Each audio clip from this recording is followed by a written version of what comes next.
ان کی مزاج کرسی کو تشریف، ان بزرگ کا تعلق ہندوستان میں لوگوں میں مذہبی جذبہ بیدار کرنے سے، ان کی تحریک کہلاتی تھی تحریک خاکسار۔ کیا کہہ رہے تھے؟ تحریک خاکسار۔ خاکسار ہمارے حضرات علماء اہل سنت، علماء دیوبند کی طرح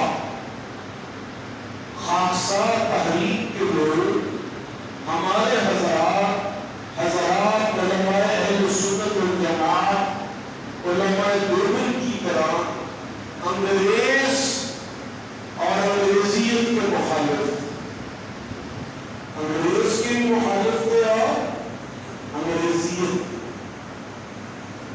وہ حضرات تھے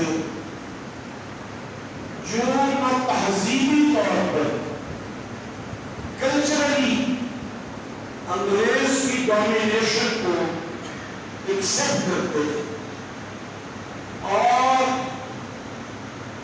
نہ پولیٹیکلی نہ مورلی انگریز کی حکمرانی کو گوارا کرتے تھے۔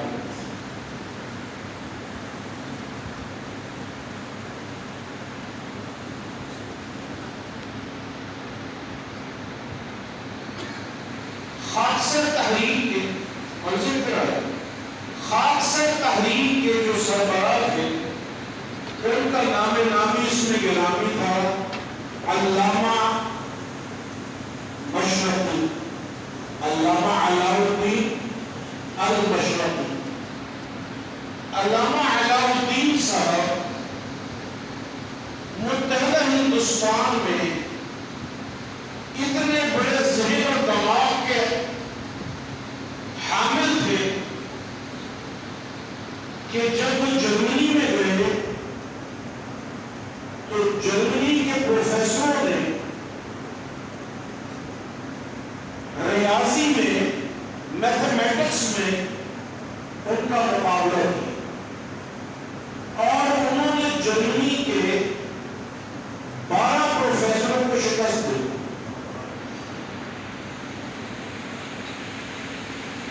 تو ان کو حساب اور ریاضی میں پوری دنیا میں سب سے بڑا استاد بنایا۔ انہوں نے کہا کہ مجھے بطور فرد کے اپنی واہ اور جیکار نہیں چاہیے، مجھے یہ غرض ہے کہ ہندوستان کو آزادی ملے، آپ لوگ ہماری آزادی میں ہم سے تعاون۔ شریعت اسلامیہ کا ایک اصول ہے، تعاونوا علی البر والتقوی ولا تعاونوا علی الاثم والعدوان۔ نیکی میں لوگوں سے تعاون کرو، اللہ کی بغاوت میں، غلط روش میں کسی کا ساتھ مت دو۔ لیکن